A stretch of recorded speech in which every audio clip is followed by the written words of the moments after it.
से देश भर में कोरोना के केसेस बढ़ रहे हैं।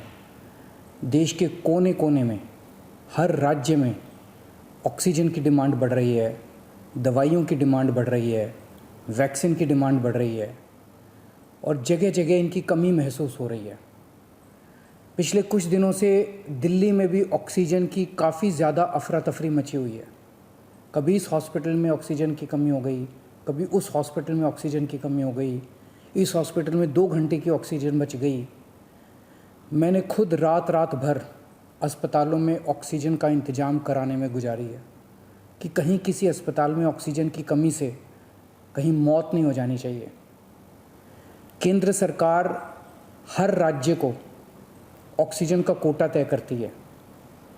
देश भर में जितनी भी ऑक्सीजन बनती है, केंद्र सरकार तय करती है कि इस राज्य को इतनी ऑक्सीजन मिलेगी, इस राज्य को इतनी ऑक्सीजन मिलेगी। अब दिल्ली को कितनी ऑक्सीजन चाहिए? दिल्ली सरकार ने अपना एक एस्टिमेशन लगाया जिसके हिसाब से दिल्ली को रोज़ाना 700 टन ऑक्सीजन की ज़रूरत है। केंद्र सरकार ने हमारा कोटा कल तक 378 टन तय किया हुआ था। ये कोटा कल शाम को बढ़ा के 480 टन कर दिया है केंद्र सरकार ने। इसके लिए हम केंद्र सरकार के बहुत बहुत आभारी हैं। हालांकि हमें अभी और भी काफ़ी ऑक्सीजन चाहिए, लेकिन केंद्र सरकार ने जितना भी बढ़ाया है उसके लिए हम उनका बहुत बहुत शुक्रिया अदा करते हैं।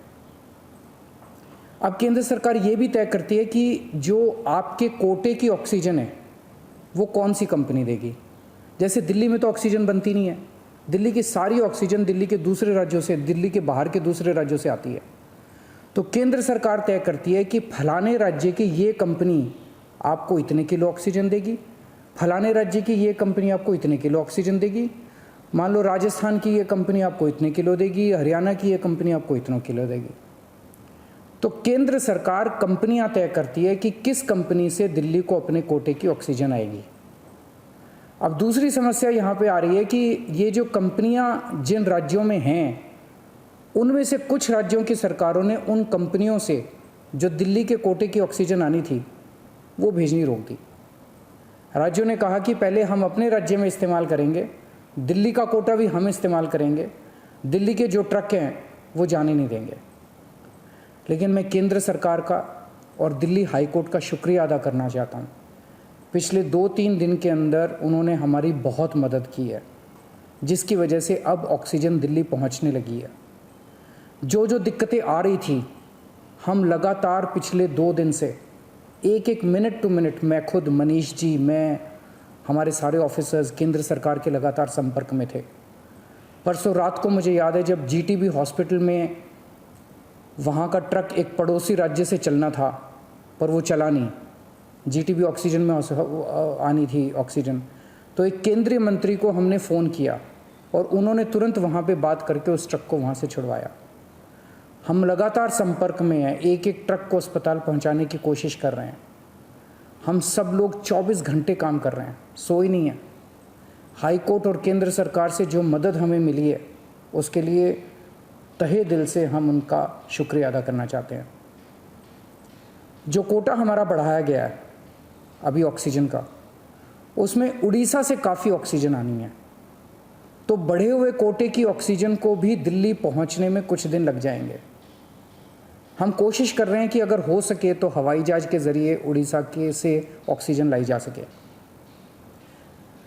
जब हमने लॉकडाउन लगाया था, मैंने आपको बोला था कि ये 6 दिन का जो लॉकडाउन है, ये 6 दिन हम आराम नहीं करने वाले, हम 24 घंटे काम करेंगे। इन 6 दिनों को हम इस्तेमाल करेंगे दिल्ली के हेल्थ इंफ्रास्ट्रक्चर को और सुदृढ़ करने के लिए। इन 6 दिनों में दिल्ली में जो ऑक्सीजन की कमी है उसको ठीक करने के लिए, दिल्ली में जो बेड की कमी है उसको ठीक करने के लिए, और हम 24 घंटे लगे हुए हैं दिल्ली के हेल्थ इंफ्रास्ट्रक्चर को और इम्प्रूव करने के लिए। इस लॉकडाउन के 6 दिन जो हमें मिले हैं, इन 6 दिनों में हम पूरी कोशिश कर रहे हैं। एक और बात, ये बहुत बड़ी आपदा है। इस आपदा में अगर हम सारे लोग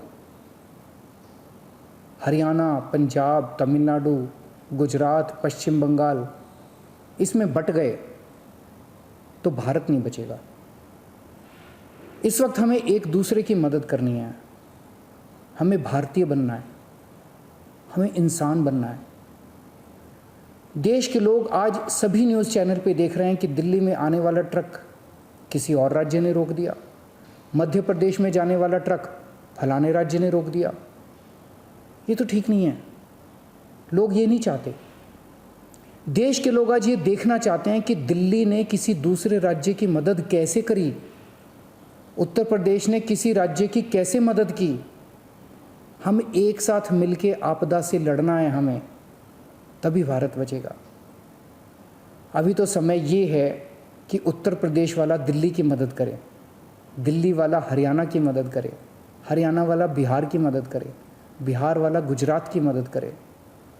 हम सारे लोग अगर एक दूसरे की मदद करेंगे तभी तो भारत बचेगा।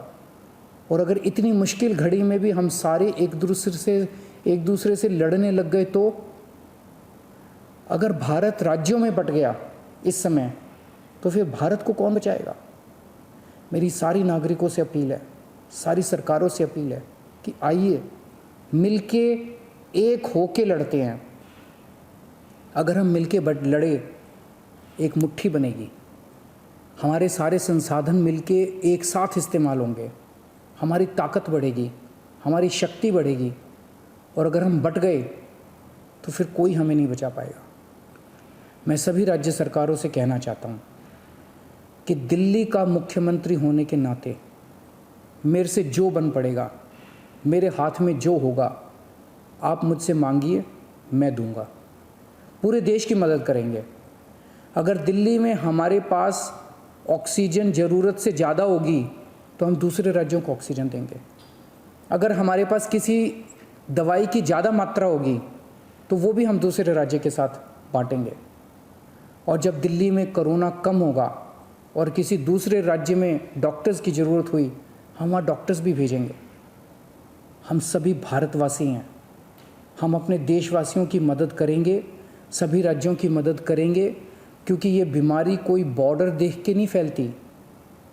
मैं उम्मीद करता हूँ कि इसी भावना के साथ हम सभी मिलके एक साथ, सारी सरकारें, केंद्र सरकार, सारी राज्य सरकारें, हम मिलके काम करेंगे, एक भारत बन के काम करेंगे कोरोना को हराने के लिए। हमें पूरी दुनिया के सामने दिखा देना है कि विश्व में सबसे ज़्यादा कोविड केसेस भारत में होने के बावजूद कैसे भारत के लोगों ने, यहाँ की सरकारों ने मिलके कैसे इस आपदा से लड़ाई की, कैसे हमने सारा प्रबंधन किया। भारत के लोग दुनिया को दिखा देंगे कि कैसे एक साथ मिलके इस खतरनाक बीमारी को हमने हराया। जय हिंद।